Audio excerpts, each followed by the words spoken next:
श्रीगुरुभ्यो नमः। हरिः ओम्। शुक्लाम्बरधरं विष्णुं शशिवर्णं चतुर्भुजं प्रसन्नवदनं ध्यायेत् सर्वविघ्नोपशान्तये। यस्य द्विरदवक्त्राद्याः पारिषद्याः परश्शतं विघ्नं निघ्नन्ति सततं विश्वक्सेनं तमाश्रये। व्यासं वसिष्ठनप्तारं शक्तेः पौत्रमकल्मषं पराशरात्मजं वन्दे शुकतातं तपोनिधिं। व्यासाय विष्णुरूपाय व्यासरूपाय विष्णवे नमो वै ब्रह्मनिधये वासिष्ठाय नमो नमः। अविकाराय शुद्धाय नित्याय परमात्मने सदैकरूपरूपाय विष्णवे सर्वजिष्णवे। यस्य स्मरणमात्रेण जन्म संसारबन्धनात् विमुच्यते नमस्तस्मै विष्णवे प्रभविष्णवे। ॐ नमो विष्णवे प्रभविष्णवे। श्रीवैशम्पायन उवाच श्रुत्वा धर्मानशेषेण पावनानि च सर्वशः युधिष्ठिरः शान्तनवं पुनरेवाभ्यभाषत।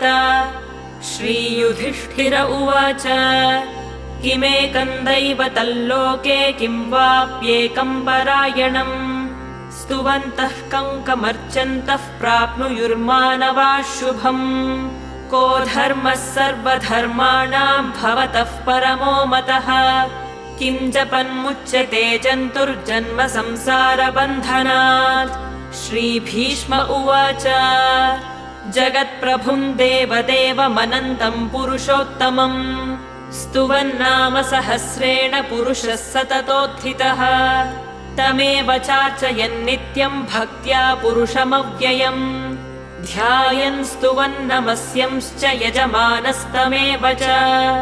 अनादिनिधनं विष्णुं सर्वलोकमहेश्वरम्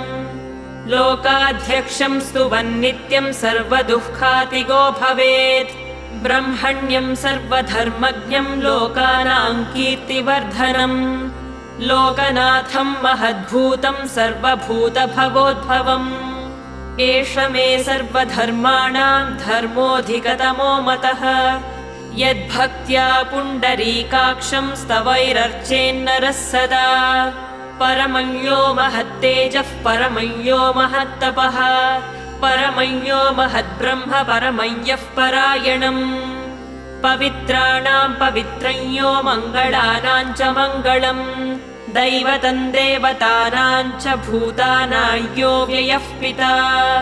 यतः सर्वाणि भूतानि भवन्त्यादियुगागमे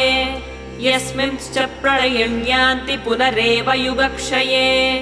तस्य लोकप्रधानस्य जगन्नाथस्य भूपते विष्णोर्नाम सहस्रं मे शृणु पापभयापहम्। यानि नामानि गौणानि विख्यातानि महात्मनः ऋषिभिः परिगीतानि तानि वक्ष्यामि भूतये। ऋषिर्नाम्नां सहस्रस्य वेदव्यासो महामुनिः छन्दोऽनुष्टुप् तथा देवो भगवान् देवकीसुतः। अमृतांशूद्भवो बीजं शक्तिर्देवकीनन्दनः त्रिसामा हृदयन्तस्य शान्त्यर्थे विनियुज्यते। विष्णुं जिष्णुं महाविष्णुं प्रभविष्णुं महेश्वरम् अनेकरूपदैत्यान्तं नमामि पुरुषोत्तमम्। अस्य श्रीविष्णोर्दिव्यसहस्रनामस्तोत्रमहामन्त्रस्य श्रीवेदव्यासो भगवान् ऋषिः अनुष्टुप् छन्दः। श्रीमहाविष्णुः परमात्मा श्रीमन्नारायणो देवता अमृतांशूद्भवो भानुरिति बीजम् देवकीनन्दनस्रष्टेति शक्तिः उद्भवः क्षोभणो देव इति परमो मन्त्रः। शङ्खभृन्नन्दकी चक्रीति कीलकम् शार्ङ्गधन्वा गदाधर इत्यस्त्रम् रथाङ्गपाणिरक्षोभ्य इति नेत्रम् त्रिसामा सामगः सामेति कवचम् आनन्दं परब्रह्मेति योनिः ऋतुः सुदर्शनः काल इति दिग्बन्धः श्रीविश्वरूप इति ध्यानम् श्रीमहाविष्णुप्रीत्यर्थे श्रीविष्णुसहस्रनामपारायणे विनियोगः ध्यानम् क्षीरोदन्मत्प्रदेशे शुचिमणिविलसत्सैकते मौक्तिकानाम् मालाक्लुप्तासनस्थस्फटिकमणिनिभैर्मौक्तिकैर्मण्डिताङ्गः शुभ्रैरभ्रैरदभ्रैरुपरि विरचितैर्मुक्तपीयूषवर्षैः आनन्दीनः पुनीयादरिनलिनगदा शङ्खपाणिर्मुकुन्दः भूः पादौ यस्य नाभिर्वियदसुरनिलश्चन्द्रसूर्यौ च नेत्रे कर्णावाशाः शिरोद्यौर्मुखमपि दहनो यस्य वासोऽयमब्धिः अन्तस्तैयस्य विश्वं सुरनरखगो भोगि गन्धर्वदैत्यैः चित्रं रं रम्यते तन्त्रिभुवनवपुषं विष्णुमीशं नमामि शान्ताकारं भुजगशयनं पद्मनाभं सुरेशं विश्वाधारं गगनसदृशं मेघवर्णं शुभाङ्गम् लक्ष्मीकान्तं कमलनयनं योगिहृद्यानगम्यम् वन्दे विष्णुं भवभयहरं सर्वलोकैकनाथम् मेघश्यामं पीतकौशेयवासं श्रीवत्साङ्कं कौस्तुभोद्भासिताङ्गम् पुण्योपेतं पुण्डरीकायताक्षं विष्णुं वन्दे सर्वलोकैकनाथम् नमः समस्तभूतानामादिभूताय भूभृते अनेकरूपरूपाय विष्णवे प्रभविष्णवे सशङ्खचक्रं सकिरीटकुण्डलं सपीतवस्त्रं सरसीरुहेक्षणम् सहारवक्षस्थलशोभिकौस्तुभं नमामि विष्णुं शिरसा चतुर्भुजम् छायायां पारिजातस्य हेमसिंहासनोपरि आसीनमम्बुदश्याममायताक्षमलङ्कृतम् चन्द्राननं चतुर्बाहुं श्रीवत्साङ्कितवक्षसम् रुक्मिणी सत्यभामाभ्यां सहितं कृष्णमाश्रये ॐ नमो भगवते वासुदेवाय ॐ विश्वस्मै नमः ॐ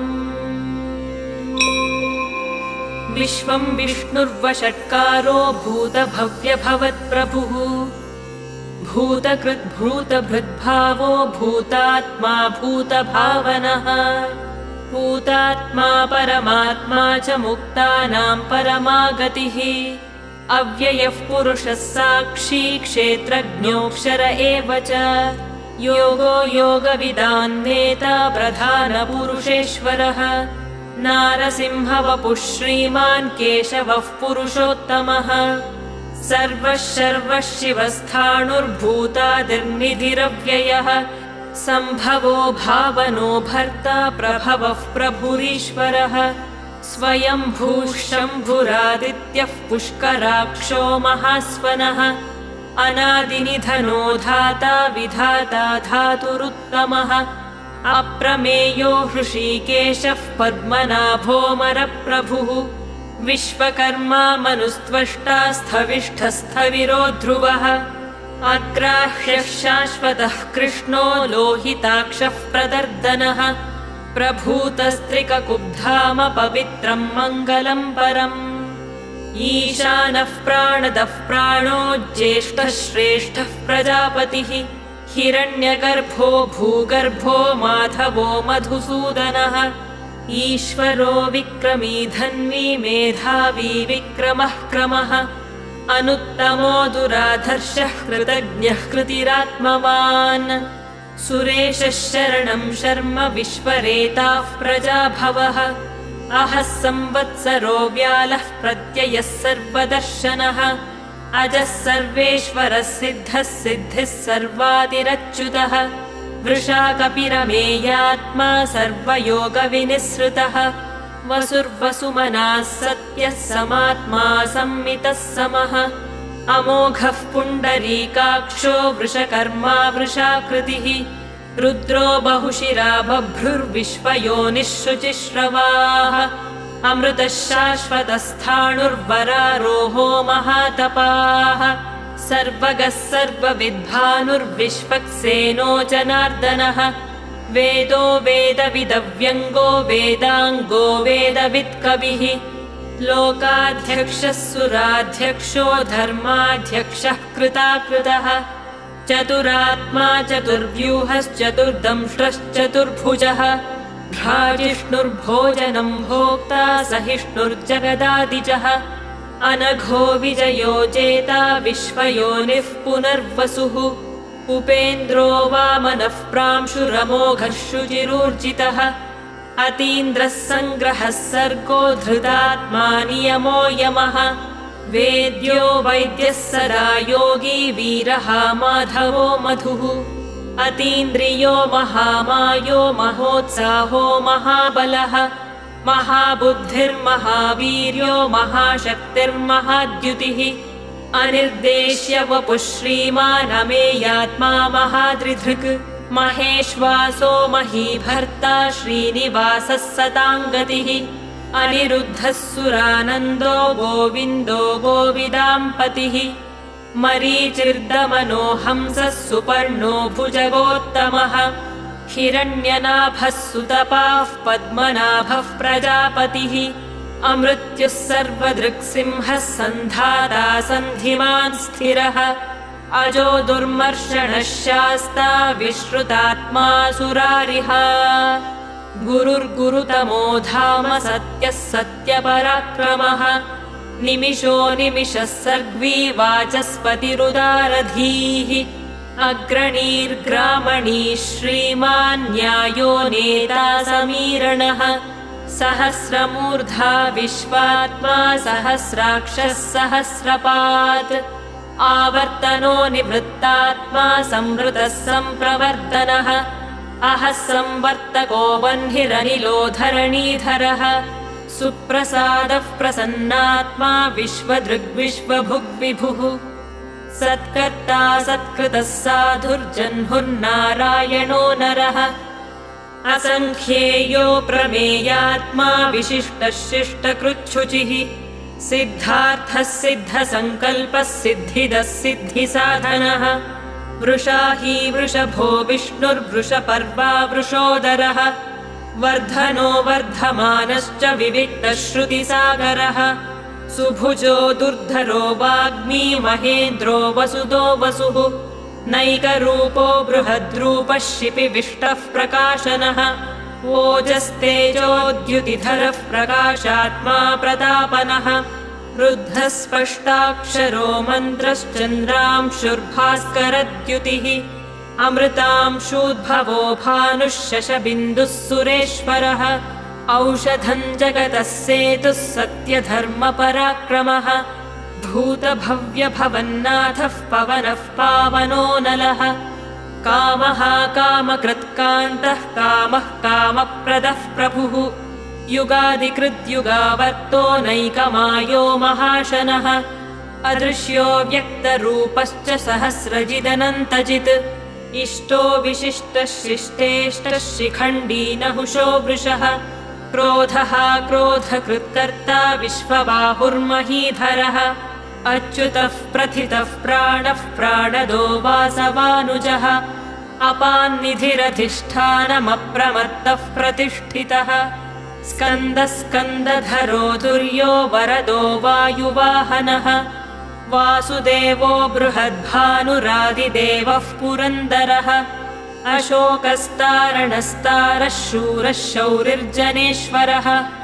अनुकूलः शतावर्तः पद्मी पद्मनिभेक्षणः पद्मनाभोरविन्दाक्षः पद्मगर्भः शरीरभृत् महर्धिर्रुद्धो वृद्धात्मा महाक्षो गरुडध्वजः अतुलः शरभो भीमः समयज्ञो हविर्हरिः सर्वलक्षणलक्षण्यो लक्ष्मीवान् समितिञ्जयः विक्षरो रोहितो मार्गो हेतुर्दामोदरः सहः महीधरो महाभागो वेगवानमिताशनः उद्भवः क्षोभणो देवः श्रीगर्भः परमेश्वरः करणं कारणं कर्ता विकर्ता गहनो गुहः व्यवसायो व्यवस्थानः संस्थानस्थानदो ध्रुवः परर्धिः परमस्पष्टस्तुष्टः पुष्टः शुभेक्षणः रामो विरामो विरतो मार्गो नेयो नयोनयः वीरः शक्तिमतां श्रेष्ठो धर्मो धर्मविदुत्तमः वैकुण्ठः पुरुषः प्राणः प्राणदः प्रणवः पृथुः हिरण्यगर्भः शत्रुघ्नो व्याप्तो वायुरधोक्षजः ऋतुः सुदर्शनः कालः परमेष्ठी परिग्रहः उग्रः संवत्सरो दक्षो विश्रामो विश्वदक्षिणः विस्तारस्थावरस्थाणुः प्रमाणं बीजमव्ययम् अर्थोऽनर्थो महाकोशो महाभोगो महाधनः अनिर्विण्णस्थविष्ठो भूर्धर्मयूपो महामखः नक्षत्रनेमिर्नक्षत्री क्षमः क्षामः समीहनः यज्ञयुज्यो महेज्यश्च क्रतुः सत्रं सतां गतिः सर्वदर्शी विमुक्तात्मा सर्वज्ञो ज्ञानमुत्तमम् सुव्रतः सुमुखः सूक्ष्मः सुघोषः सुखदः सुहृत् मनोहरोजितक्रोधो वीरबाहुर्विदारणः स्वापनः स्ववशो व्यापी नैकात्मानैककर्मकृत् वत्सरो वत्सलो वत्सी रत्नगर्भो धनेश्वरः धर्मगुग्धर्मकृद्धर्मी सदसत्क्षरमक्षरम् अविज्ञाता सहस्रांशुर्विधाता कृतलक्षणः गभस्तिनेमिः सत्त्वस्थः सिंहो भूतमहेश्वरः आदिदेवो महादेवो देवेशो देवभृद्गुरुः उत्तरो गोपतिर्गोप्ता ज्ञानगम्यः पुरातनः शरीरभूतभृद्भोक्ता कपीन्द्रो भूरि दक्षिणः सोमपोऽमृतपः सोमः पुरुजित्पुरुसत्तमः विनयो जयः सत्यसन्धो दाशार्हः सात्वतां पतिः जीवो विनयिता साक्षी मुकुन्दोमितविक्रमः अम्भोनिधिरनन्तात्मा महोदधिशयोऽन्तकः अजो महार्हः स्वाभाव्यो जितामित्रः प्रमोदनः आनन्दो नन्दः सत्यधर्मा त्रिविक्रमः महर्षिः कपिलाचार्यः कृतज्ञो मेदिनीपतिः त्रिपदस्त्रिदशाध्यक्षो महाशृङ्गः कृतान्तकृत् महावराहो गोविन्दः सुषेणः कनकाङ्गदी गुह्यो गभीरो गहनो गुप्तश्चक्रगदाधरः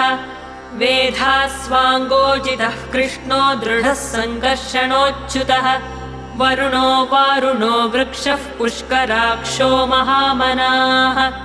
भगवान् भगहानन्दी वनमाली हलायुधः आदित्यो ज्योतिरादित्यः सहिष्णुर्गतिसत्तमः सुधन्वा खण्डपरशुर्दारुणो द्रविणप्रदः दिवस्पृक् सर्वदृग्व्यासो वाचस्पतिरयो निजः त्रिसामासामकः सामनिर्वाणं भेषजं भिषक् सन्न्यासकृच्छमः शान्तो निष्ठा शान्तिः परायणम् शुभाङ्गः शान्तिदः स्रष्टा कुमुदः कुवलेशयः गोहितो गोपतिर्गोप्ता वृषभाक्षो वृषप्रियः अनिवर्ती निवृत्तात्मा संक्षेप्ता क्षेमकृत् शिवः श्रीवत्सवक्षा श्रीवासः श्रीपतिः श्रीमताम्बरः श्रीदः श्रीशः श्रीनिवासः श्रीनिधिः श्रीविभावनः श्रीधरः श्रीकरः श्रेयः श्रीमान् लोकत्रयाश्रयः स्वक्षस्वङ्गः शतानन्दो नन्दिर्ज्योतिर्गणेश्वरः विजितात्मा विधेयात्मा सत्कीर्तिश्छिन्नसंशयः उदीर्णः सर्वतश्चक्षुरनीशः शाश्वतस्थिरः भूषयो भूषणो भूतिर्विशोकः शोकनाशनः अर्चिष्मानर्चितः कुम्भो विशुद्धात्मा विशोधनः अनिरुद्धो प्रतिरथः प्रद्युम्नोमितविक्रमः कालनेमिनिहा वीरः शौरिः शूरजनेश्वरः त्रिलोकात्मा त्रिलोकेशः केशवः केशिहा हरिः कामदेवः कामपालः कामीकान्तः कृतागमः अनिर्देश्य वपुर्विष्णुर्वीरोऽनन्तो धनञ्जयः ब्रह्मण्यो ब्रह्मकृद्ब्रह्मा ब्रह्म ब्रह्मविवर्धनः ब्रह्मविद्ब्राह्मणो ब्रह्मी ब्रह्मज्ञो ब्राह्मणप्रियः महाक्रमो महाकर्मा महातेजा महोरगः महाक्रतुर्महायज्वा महायज्ञो महाहविः स्तव्यस्तवप्रियस्तोत्रं स्तुतिस्तोतारणप्रियः पूर्णः पूरयिता पुण्यः पुण्यकीर्तिरनामयः मनोजवस्तीर्थकरो वसुरेता वसुप्रदः वसुप्रदो वासुदेवो वसुर्वसुमनाहविः सद्गतिः सत्कृतिः सत्ता सद्भूतिः सत्परायणः शूरसेनो यदुश्रेष्ठः सन्निवासः सुयामुनः भूतावासो वासुदेवः सर्वासु निलयो नलः दर्पः दर्पदो दृप्तो दुर्धरोऽथापराजितः विश्वमूर्तिर्महामूर्तिर्दीप्तमूर्तिरमूर्तिमान्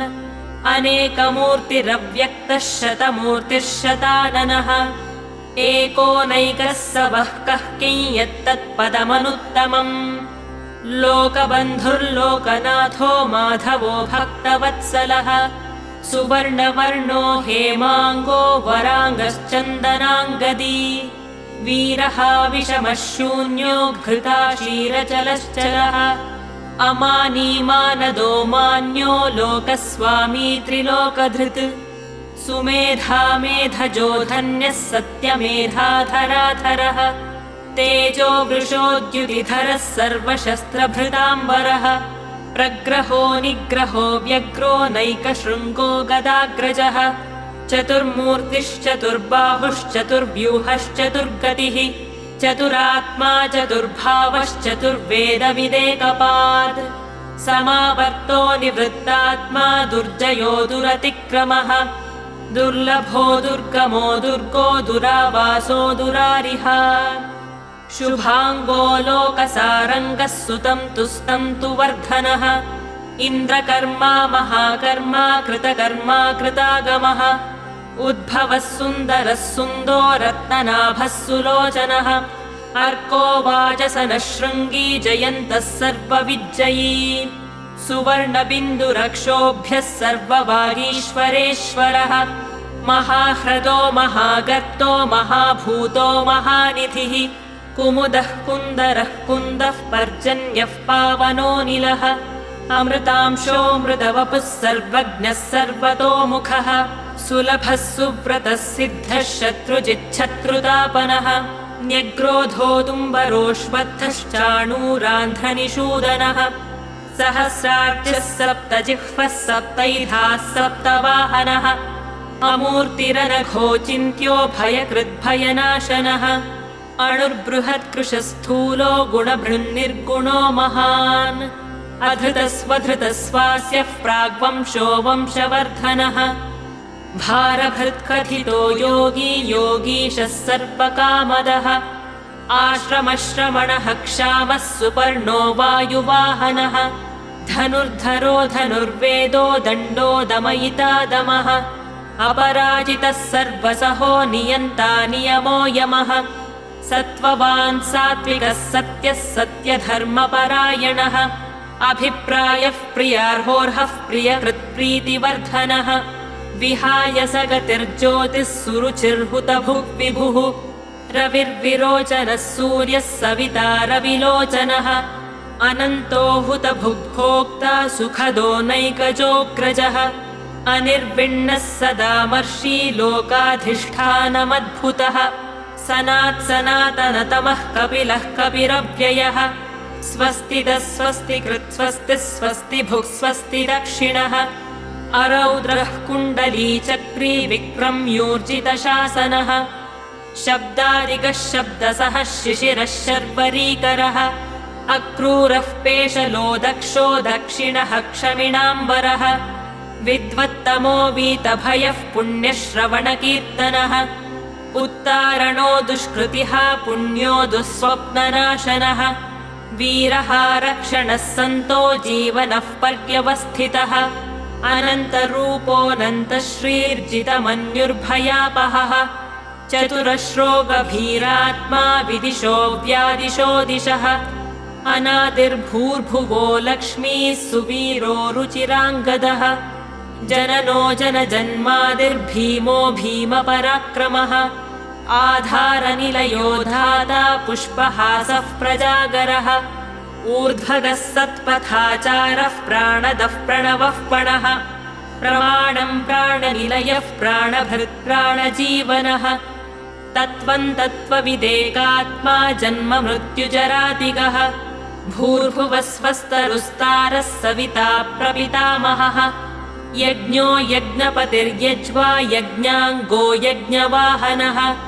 यज्ञभृद्यज्ञकृद्यज्ञी यज्ञभुग्यज्ञसाधनः यज्ञान्तकृद्यज्ञगुह्यमन्नमन्नाद एव च आत्मयोनिः स्वयं जातो वैखानः सामगायनः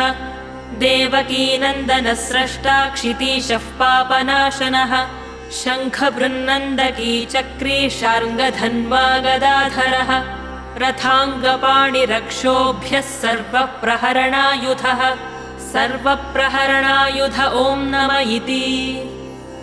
वनमाली गदी शार्ङ्गी शङ्खी चक्री च नन्दकी श्रीमान्नारायणो विष्णुर्वासुदेवोऽभिरक्षतु वनमाली गदी शार्ङ्गी शङ्खी चक्री च नन्दकी श्रीमान्नारायणो विष्णुर्वासुदेवोऽभिरक्षतु वनमाली गदी शार्ङ्गी शङ्खी चक्री च नन्दकी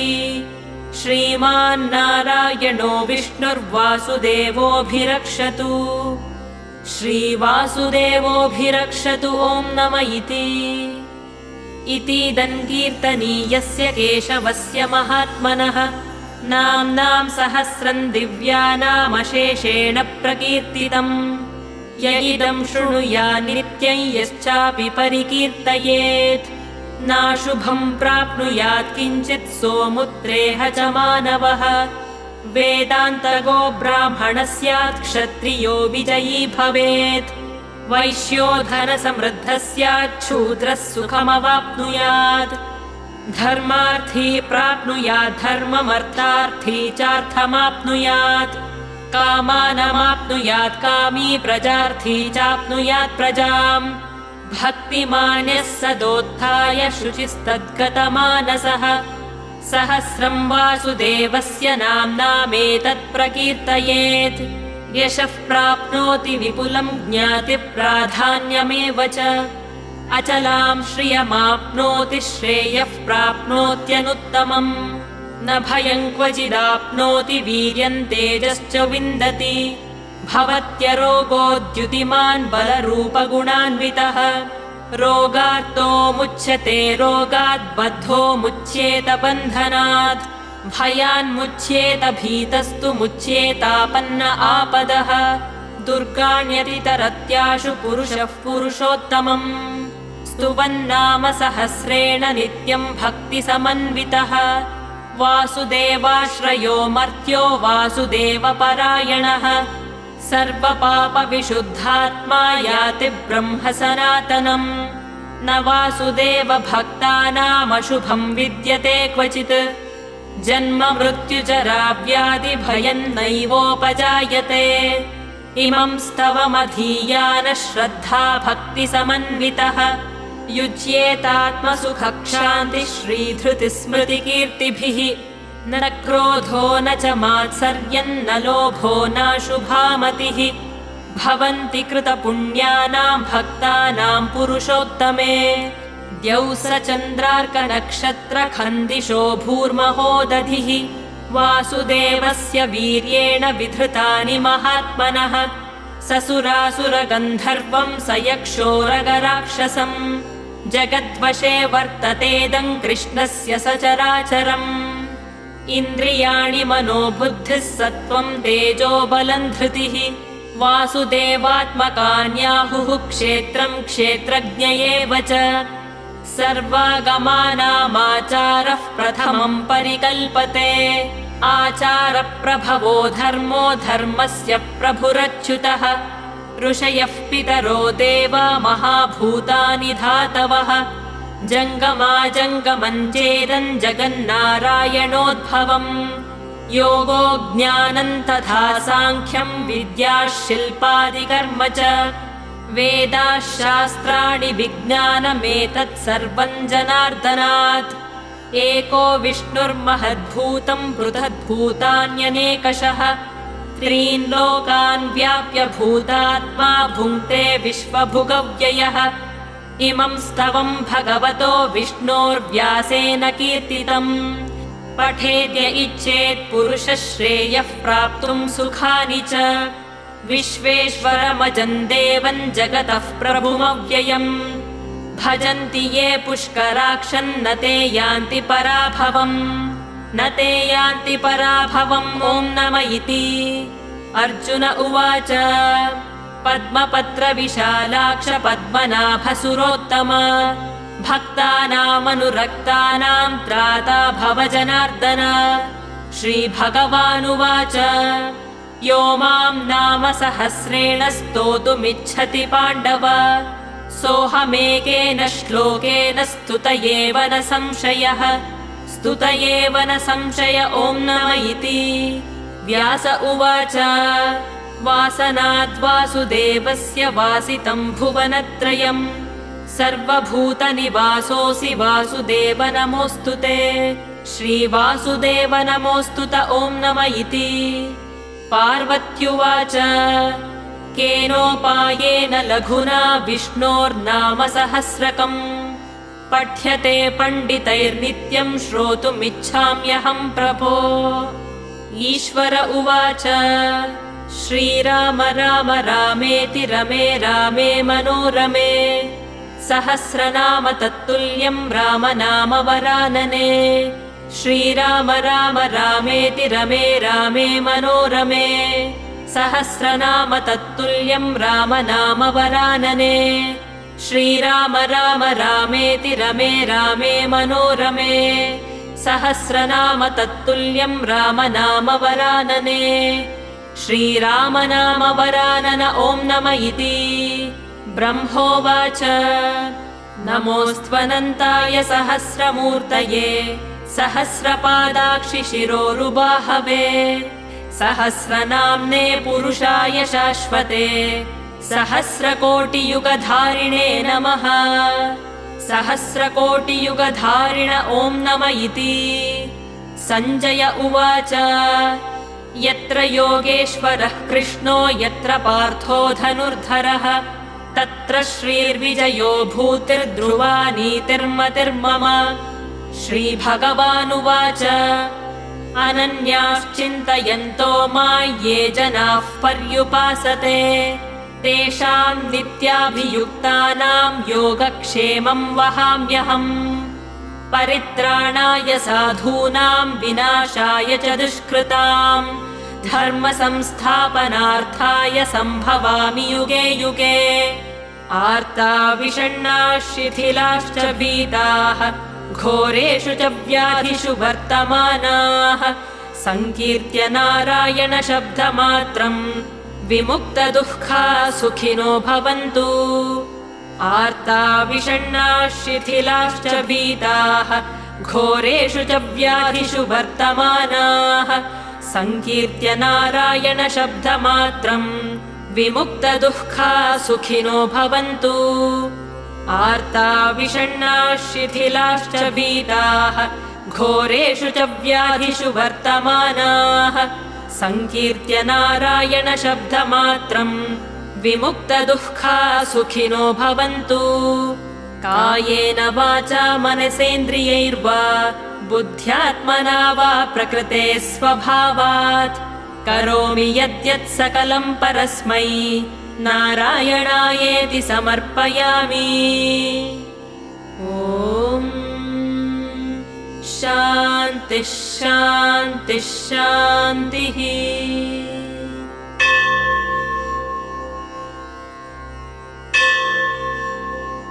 इति श्रीविष्णोर्दिव्यसहस्रनामस्तोत्रम् सम्पूर्णम्।